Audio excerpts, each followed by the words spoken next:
AC, happy Hammerween. Happy Hammerween to you, Ian. That was clever. It sounds filthy, but no, it's Halloween, and we are making our return to Hammerland. So yeah, we're going to talk about a horror movie on the day for horror movies. So it's rare that this happens, but yeah, I'm happy to do it. How you doing? I'm great and happy to be spending Halloween with you. Thank you for inviting me back for the show. Always. We're going to be talking about 1971's Hands of the Ripper, Yes. directed by Peter Sasdy. And I'd never heard of this movie before. Like so many of these kind of what I'll call the off-brand horror or hammer horror movies, nothing to do with Frankenstein or Dracula. A lot of these are brand new to me. And in some cases, they're okay. In other cases, transported, magical, Ooh. curling up, watching like this. For the audio listeners, I just put my hand in my head. Yeah, I love this movie, and Oh, it's so good. I was striking. like, I wasn't sure where this one was going to land. I was waiting to see like which side of the fence does it fall on. It's it's striking. It's an hour and 25 minutes, Yeah, something it's like short. that. It's very short, but I mean, just the first 17 minutes of this, and we'll get into some other stuff first. But I just want to set the table here. Yeah. We're in award season. We're getting I'm getting invitations to watch this new drama, watch this new movie. It's going to be the hit of all the festivals in the award season, and I'm bored by most of it. I mean, Hmm. to the point where like I don't even want to watch this stuff, partially because they're 2-3 hour long sweeping things. I'll take a nice tight hour and 25-minute movie that I think I would dare say says more about the human experience and human nature than half the things I'll watch, in an art theater this season. I could be wrong, but yeah, before we get into all of that, Hmm. I wanted to say that it is the last day of the month.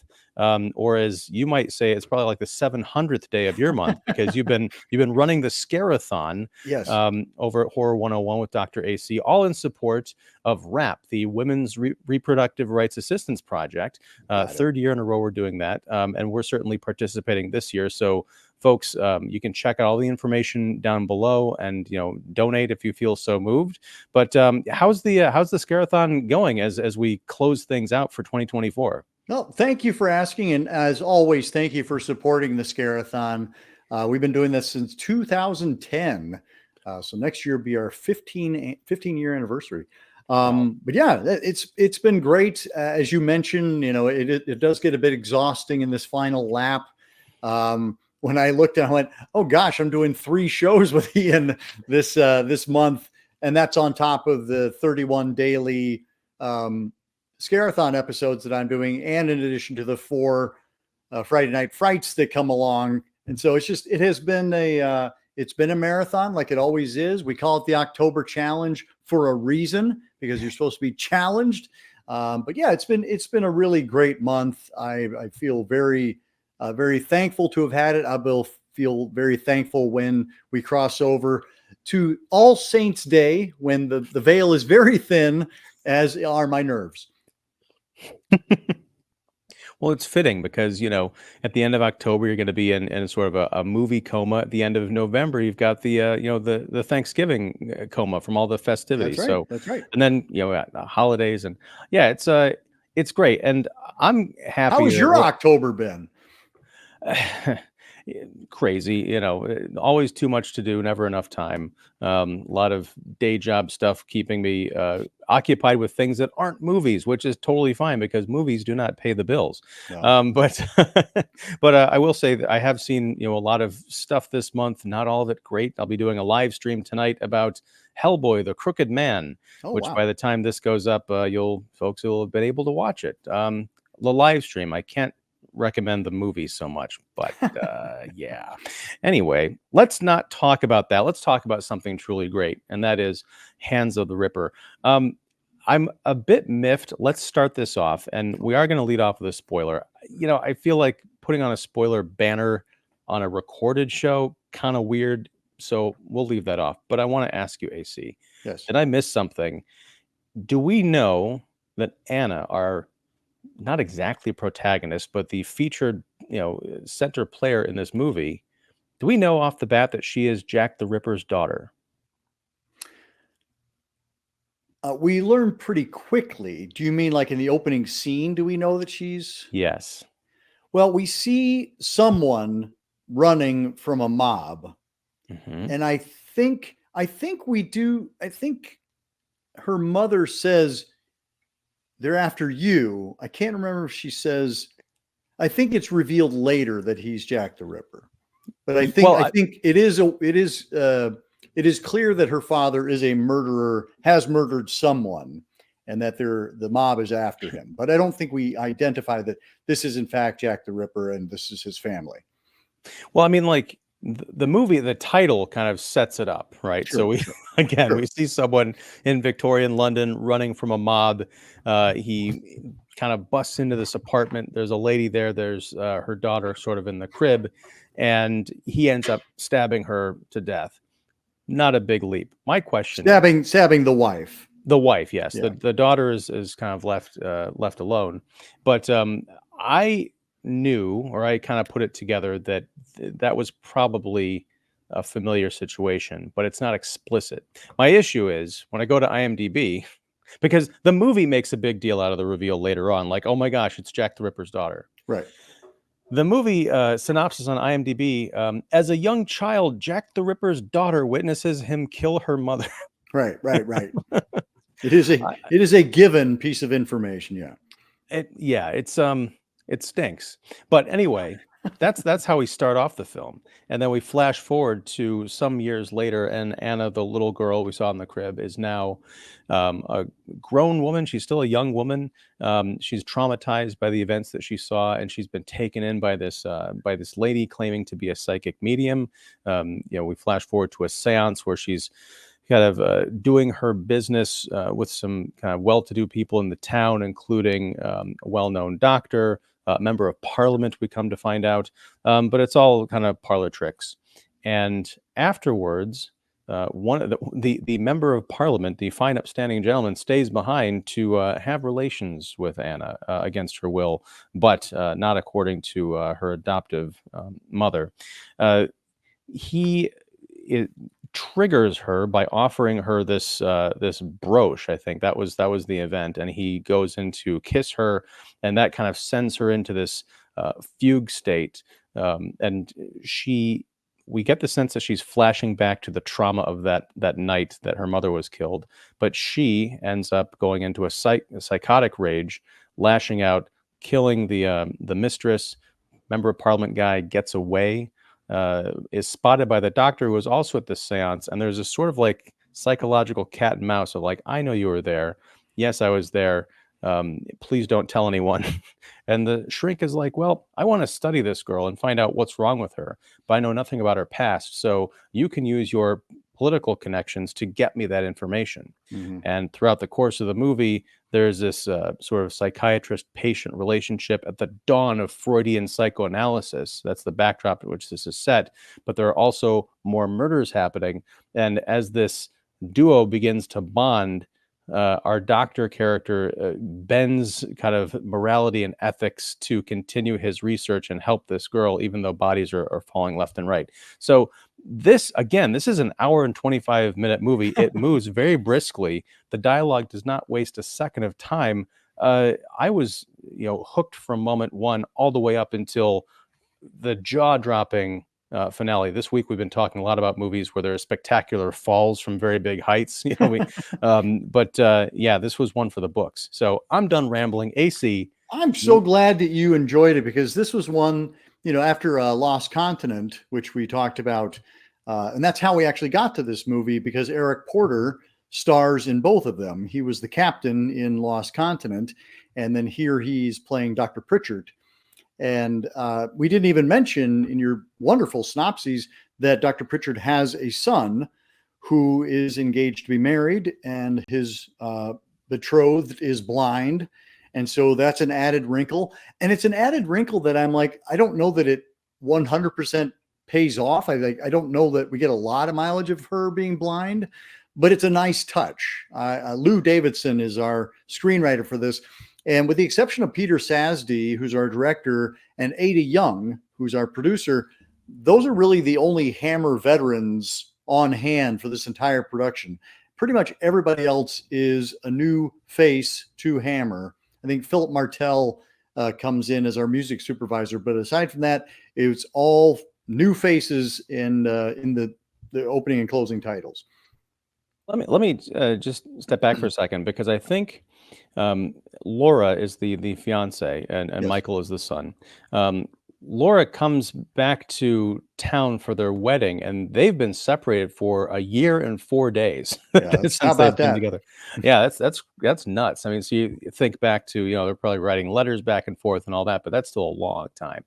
I think that the blindness was used as a device for the setup for the spectacular climax, if I The had to very guess, yeah. because there's this great moment where Laura wants to go to the church to see I guess, where they're going to be married, the whispering room. Right. But Michael wants to go with her again, because she needs some help getting around. But someone's like, well, you can't be seen out in public with your fiance before you're married. I mean, what will people think? And so someone's like, well, Anna could go with you and be the help. But the audience knows that the slightest shiny object and a kiss can trigger her, no matter where she is or who she's with. So that's a spectacularly dangerous idea. Turns out to be true. Yep. And I wanted to, I mean, as I was watching it this morning, I was thinking, do we have one glittery light and one kiss too many in this movie? Because it seems like it is just kind of like you're just waiting for the shoe to drop. As soon as somebody brings out something bright and shiny, you're like, okay, and here comes the kiss. I will say that there were a couple of those that were surprises to me, in that I didn't think that person was going to get killed. And so I enjoyed that surprise, but I was curious as to how it would land with you. And I do enjoy this movie quite a bit. I think it's very a simple, straightforward tale. I think that Eric Porter is far too good for this movie. Like, I think he was a rather notable TV actor at the time. He had starred in the groundbreaking Forsyth saga with the BBC. So he was a big deal. And so Peter Sasdy going after him was kind of like, you're not going to get Eric Porter. And like, no, let's give it a try anyway. And they ended up with Eric Porter.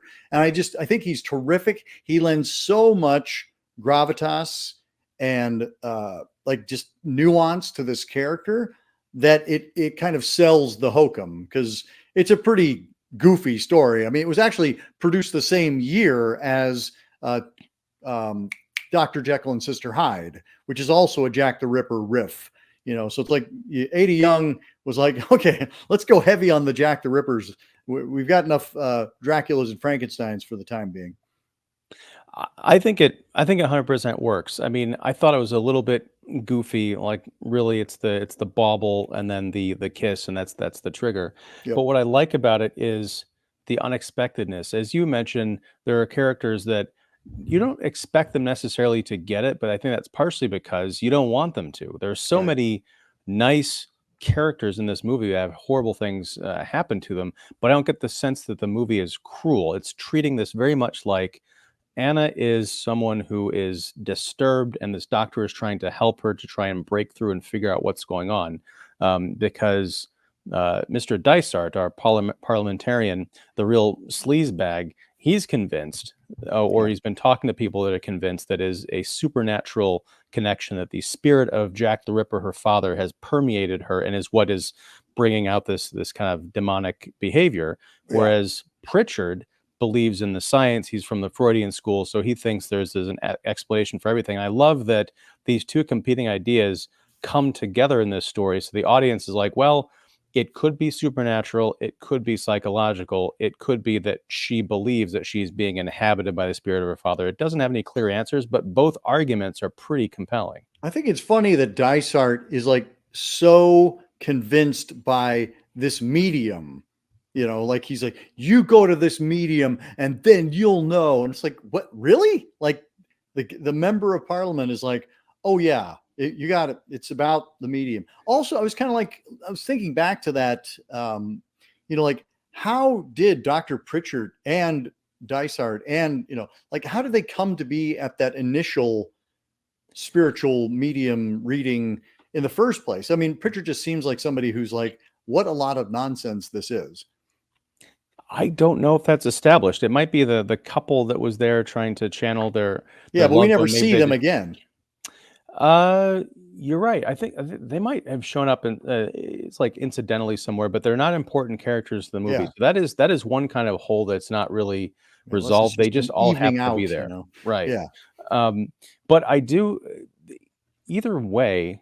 I like that the way these stories, the dynamics between these two characters evolve, because at the outset you think Pritchard is the sort of upstanding moral, psychiatrist trying to help people, Right. but as we come to see, he's willing to bend his own ethics in order to further his own research Right. by convincing Anna at one point that, oh, that person you just killed, that was just a dream. Don't worry about it. I have handcuffed you to the bed, but it's for your own good.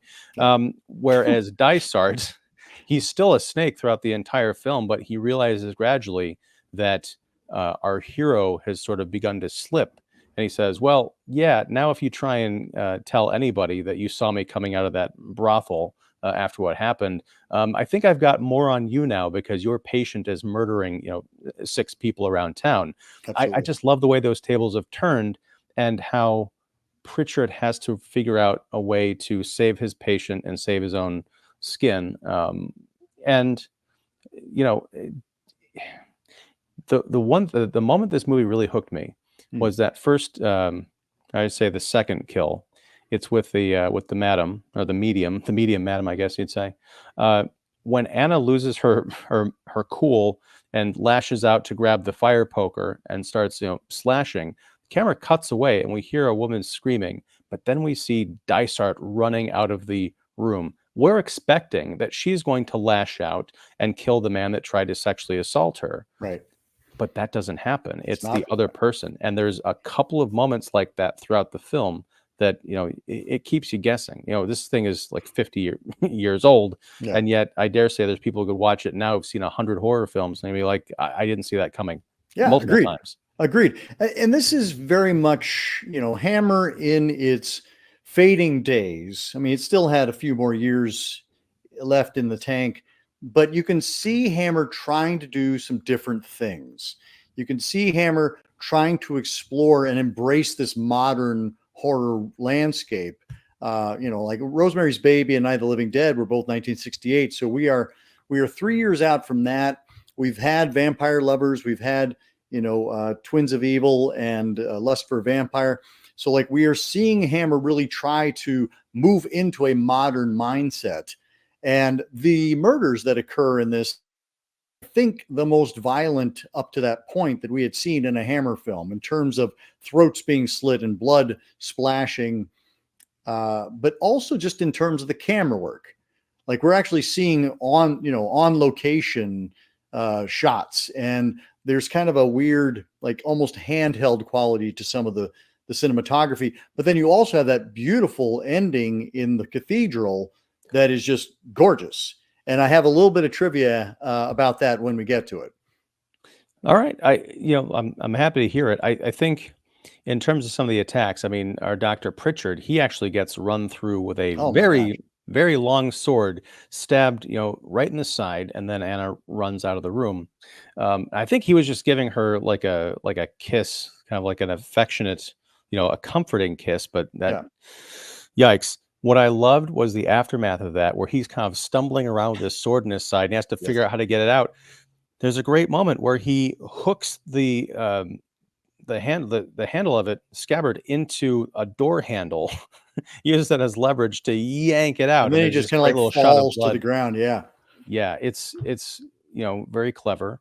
There's the sort of the housemaid who unfortunately is a victim of the of the rage, gets this a hand mirror smashed against another mirror, I think, and the shards turn into almost a perfect dagger that then goes right into the neck. So gruesome and just like upsetting even to think about, let alone to see. Well, and you also have the famous hat pin murder where she takes a what's her name? I'm sorry, I'm blanking on Anna. Anna takes a handful of hat pins, and I think it's Long Liz or something like that is her name.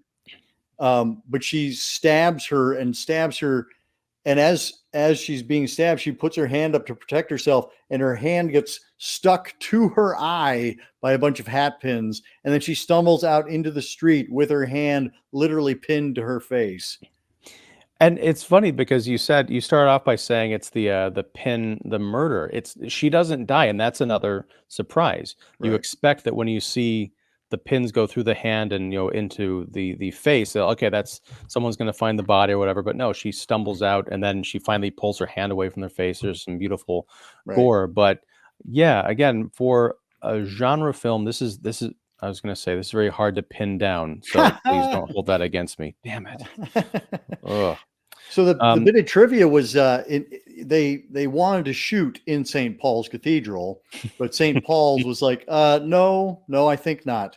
So what they did is they went in and they took some still shots, and they used those still shots and intercut between the set that they had built and the shots of St. Paul's Cathedral, and you would never know. It just looks wonderful. Unless you totally realize that it was a still shot. Oh yeah. I was watching on a very small screen. I was watching on a laptop, and I gotta say, I didn't buy it for a second, but I can't recall a time or another movie where I've seen it executed quite like this. The shot is Laura is up on top of this balcony. It's impossibly high up, and she's got her hand on the railing, but you realize that it's just a rear projection of a still photograph of a balcony with a railing.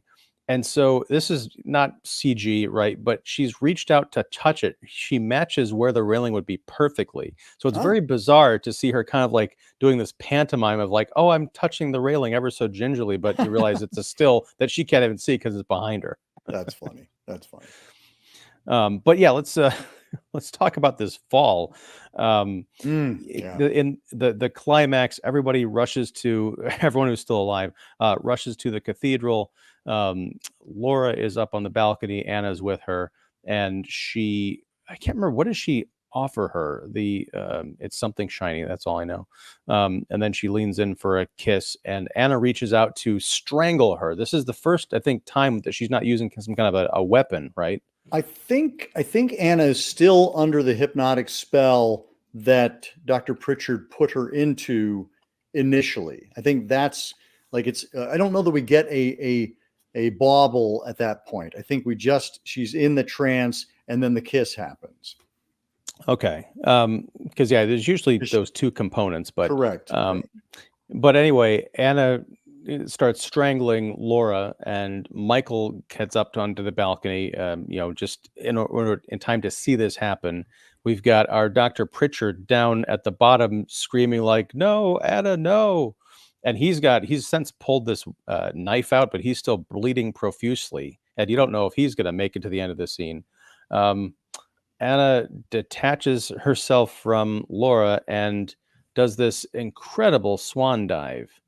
And there's only, I think, 2 angles from this. It's not very dramatic, but you can just feel the height. It feels impossible. It feels like really uncomfortable. Again, even just to think about a body falling that far.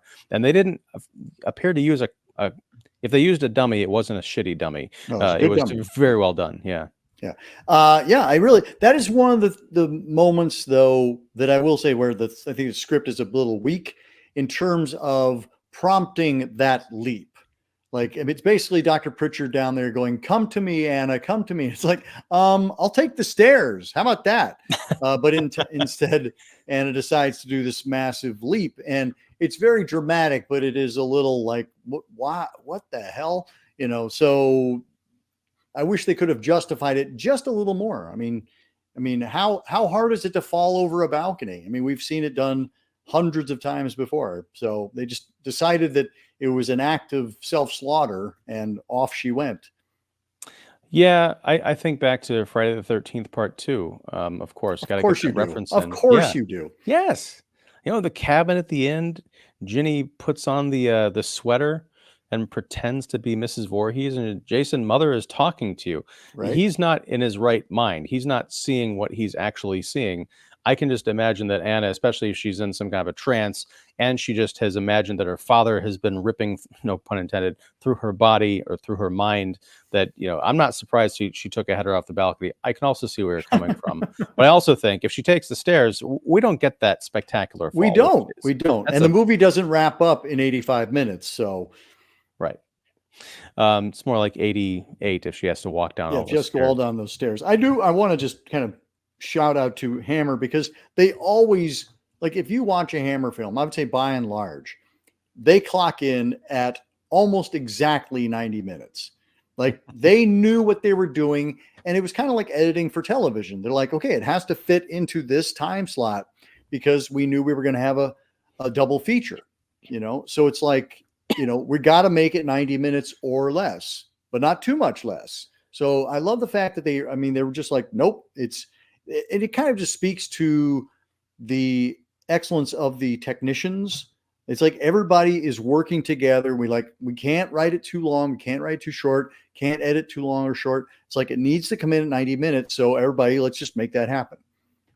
Yeah, I mean, I think, people who are studying film or want to be filmmakers today, they should start or get into Hammer very early on, just to talk about characters, tightness of storytelling.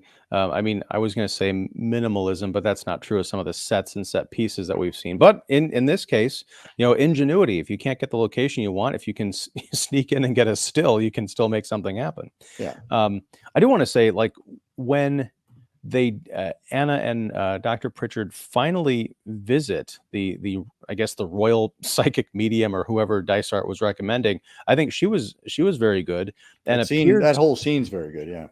Yeah, but I was surprised because she did appear to have that psychic touch, and she was reaching in and she told Anna's backstory, read it back, and then she gradually starts. You can see her, like, kind of imagine her opening doors, through Anna's mind, unlocking things, because she starts to figure out, okay, so it was your father who killed your mother, and your father was, oh my God, your father was Jack the Ripper, and then she's like, oh my God, your father was this person. And I love, because it's a mystery as to who Jack the Ripper is all these centuries later. And she knows, but she doesn't tell us all of this. She's like, oh my God, it was him. And right. She's like, I can't tell you that, but what I can tell you is, yeah. And like, if I were, either of those guys have been like, no, you can tell us, it's okay. But it got me thinking, I think I know who Jack the Ripper is or was. I think he was the main character on Three's Company. Remember Jack Tripper? Jack Tripper or Jack T. Ripper. Oh, how long you been hanging on to that one? For about 6 hours since I watched the movie. Nice job. I just popped into my head. That's beautiful. It's something. I've never thought of that, because the only other Jack T. Ripper is from Dr. Strangelove. The Sterling Hayden character. That's right. Damn it. Oh, but I've never thought of Jack Tripper as Jack the Ripper, but now I always will. So thank you for that. A quick shout out to Ada Young, who's Hammer's first and perhaps only female producer.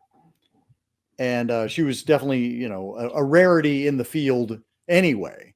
And then Peter Sasdy had directed Taste the Blood of Dracula, which is another film that kind of tried to take an established character in a different direction, because that's one where it was a Dracula film without Dracula until they decided we need to get Dracula back into this, guys. And so they kind of shoehorned Christopher Lee in, saying the first, the second, the third. And that's kind of what he's there for. It was also, I think, the film that introduced you to Ralph Bates, your boy. Yeah, I mean, that's the only thing I think that would keep this movie from being perfect is Ralph Bates' cameo. If Ralph Bates would have showed up. Okay, and we also haven't talked about the fact that Michael would absolutely win the Edgar Allan Poe look-alike contest. I was like, is that Edgar Allan Poe? What's happening right now? And also, like, why would you have a character that looks so much like Edgar Allan Poe to the point that it's distracting? Well, here's a question. I am not up on my timelines here, but would he have been a contemporary of Poe, or is Poe much later? I don't even remember what time period this takes place in, Hands of the Ripper. Well, I thought the murders, I could be wrong. I thought the murders were late 20 or I'm sorry, early 20th century, but I could be wrong. Maybe it was was it the 1890s? Let me see if my little book has anything. So while you look that up, No, I I can don't just see say it. that if let's just say Edgar Allan Poe was around at Yeah, the yeah. time of this, just as Dad, Dr. Pritchard, had a kind of a thing for Freud. Freud. Yeah. Maybe his son was like, "Well, I like to read books. This Poe guy, he's got some Clearly, style." clearly he has a thing for Poe because he's cosplaying it the entire time. But he's also, this kind of a nice, virtuous Yeah. character. I mean, he's a Yeah. background character, but I did like he's basically only in there because he's got a wife who would make a perfect potential victim, leading Mhm. to a spectacular climax. But that said, there is a sweetness to their story. Yes. Like, again, they've been apart for a year and 4 days. They go to the dress rehearsal at the church, and he's like, "I can't wait to get to the kissing part." I'm like, like, wow. They've Yeah. never done anything, these people. Well, and it's Yeah. very cute, like, the whole thing of like they have to have a chaperone and like it's just and they clearly care about each other. And yes, I would say that both he and Laura are very likable characters. We're rooting for them. We don't want them to get killed. Right. I mean, it's very easy for someone to have kind of a heel turn in this movie, or to say something kind of, out of character, off color to the troubled girl, and say, "Okay, so you're gonna be the next one to go." But we don't have that. It's always, and that's sort of the tragedy of it. I'd say most of the time anyway, it's the people you don't want to see killed that are the victims of it, which I think adds another angle of this, to this being more of a psychological thriller rather than some kind of like a morality tale, like, oh, you're Yeah. mean, or you have sex, or you do drugs, or you do something blatantly quote unquote wrong, and you're gonna get punished for it. This is more like it's a condition, and unfortunately you're in the way of it. Yeah, for sure. So any final thoughts on Hands of the Ripper before we get to some comments from last episode? Uh, I uh, I think it's a worthwhile effort. I think we're getting to it around the time that we should get to it. Like I think, it's not first tier and it's not necessarily second tier in terms of importance, but I think it's definitely a movie that it weathers well. I think it plays well and I don't think anybody's going to be sorry that they watched it. Unlike say, things like Lost Continent, which I think is where we're going next. Yes, before we go to Lost Continent, I do have to say this movie is surprisingly funny as well. You've got the prostitute who takes Anna in because I think she sees her wandering around, Whitechapel or something, and she's like, "Oh, come here, dearie, I'll teach you I'll teach you the tricks of the trade," Right. literally. But she's got some funny lines before, unfortunately, she gets pinned to her own hand. But also in that sort of I guess the second opening scene involving the aftermath of the seance and the attack and Right. Right. everything, Anna throws the money that Dysart was going to pay, because he tells the manager, like, "Look, either I'm going to get what I came for, I'm going to get my money back." So Anna throws the money into the fireplace, and he says, "Good grief, woman, have you no sense of values?" Like, Yes. oh, that's so perfect. But okay, last time we talked about the Lost Continent, and I don't have these pulled up, so I'm just gonna have to read them so we don't have them flashing across the screen or anything. But it started off well. There are four comments. One from Mildred Chester. Can you guys review Seizure, the 1974 directorial debut of Oliver Stone? It's pure grindhouse and stars Jonathan Frid, Martine Berwick, and Hervé Villachez, a real POS. I don't know if she's referring to the movie or Hervé Villachez, but I don't know that falls into Hammer, Not or am I necessarily just Hammer, wrong? but it is Martine Beswick, of course, stars in Dr. Jekyll and Sister Hyde. She is Sister Hyde. So I think it fits in there. She's the one that looked like Sarah Douglas to me, right? Okay. Correct. Well, and also looks like Ralph Bates. But more so Sarah Douglas, in Yeah. fairness. Okay, so we'll have to table that one. Um, A Rosary 2188 says, "I love this movie. I've been looking for this to watch on TV. Just discovered that Amazon has it for sale, but I want to watch it. Today I found Attack of the Mushroom People to watch on one of those Ooh. streaming channels. I love the old monster movies." So Great stuff. I love Matango. That is from Toho, the studio that gave us Godzilla and Mothra and King Ghidorah.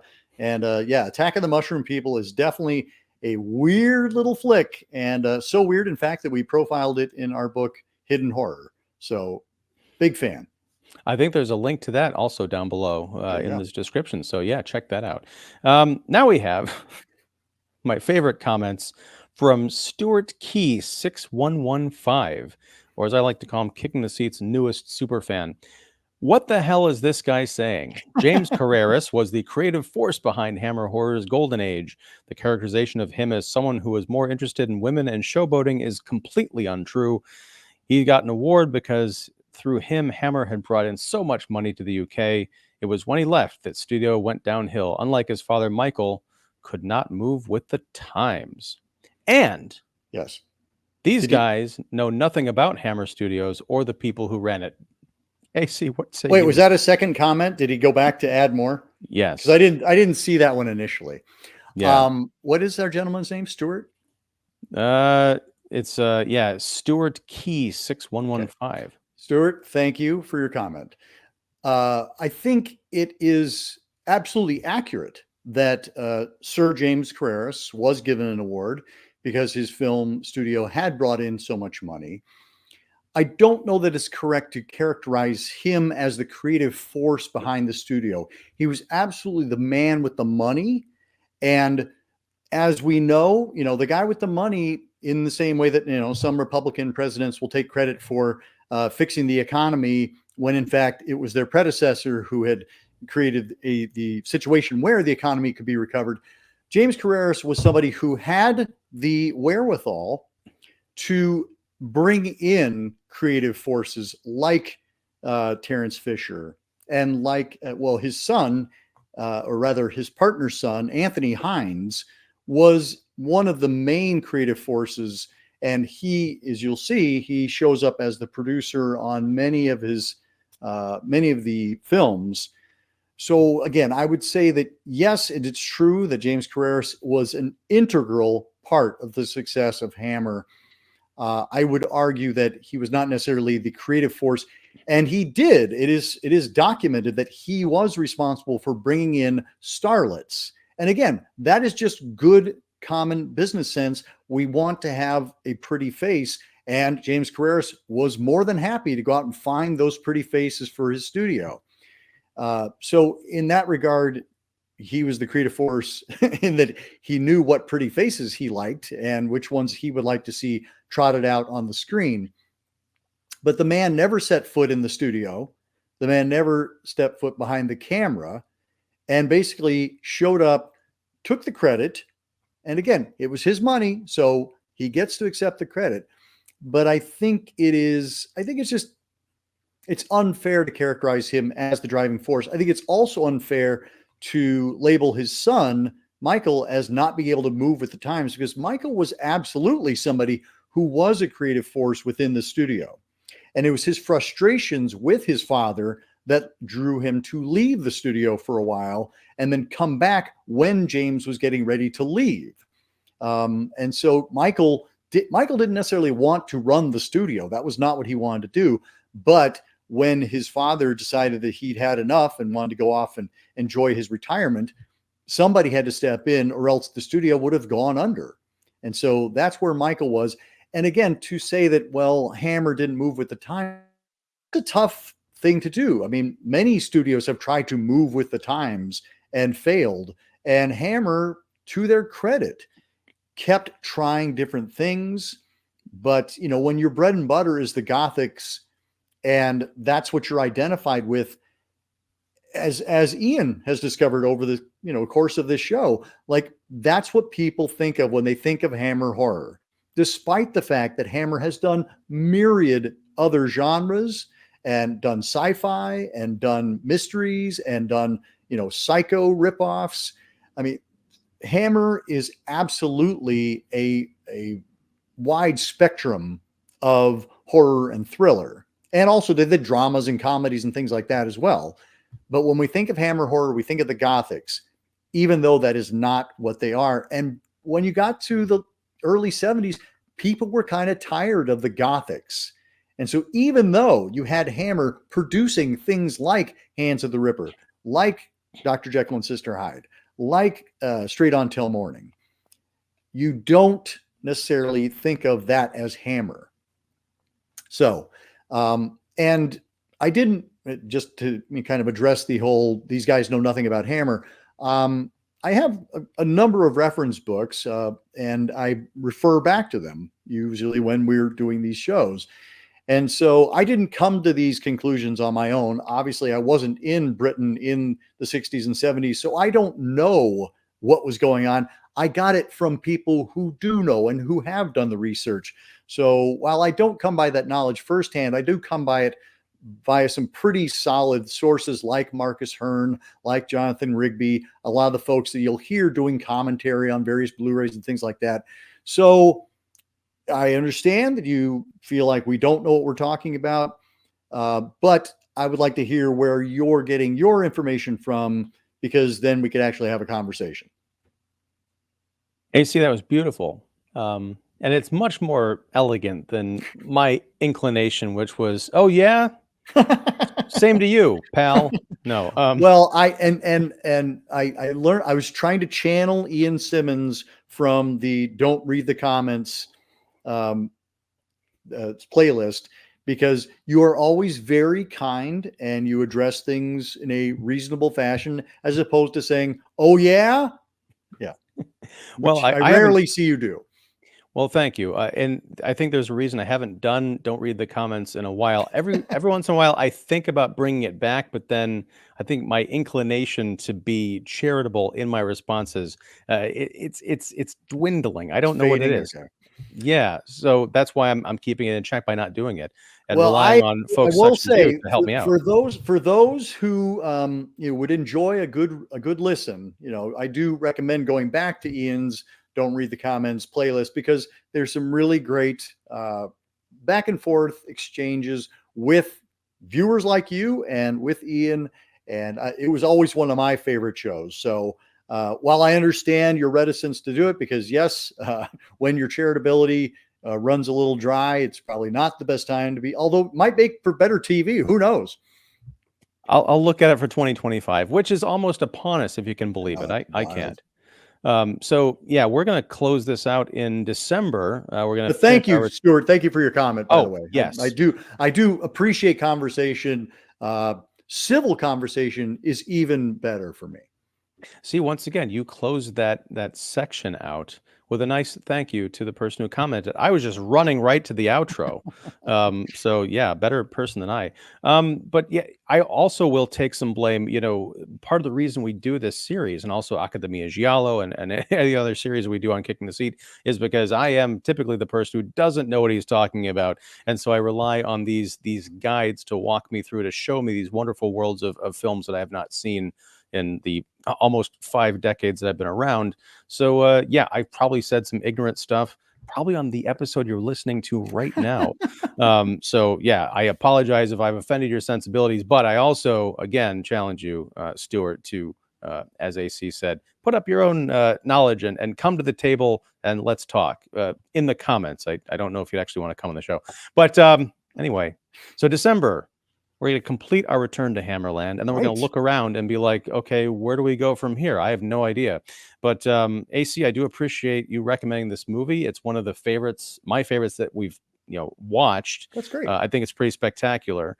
And yeah, also out there, folks, if you liked this show, please like, subscribe, and also, because this is the last day of October, it's the last day of the Scare-a-Thon proper. Yep. So please support RAP if you are so moved to do so. That's the Women's Reproductive Rights Assistance Project.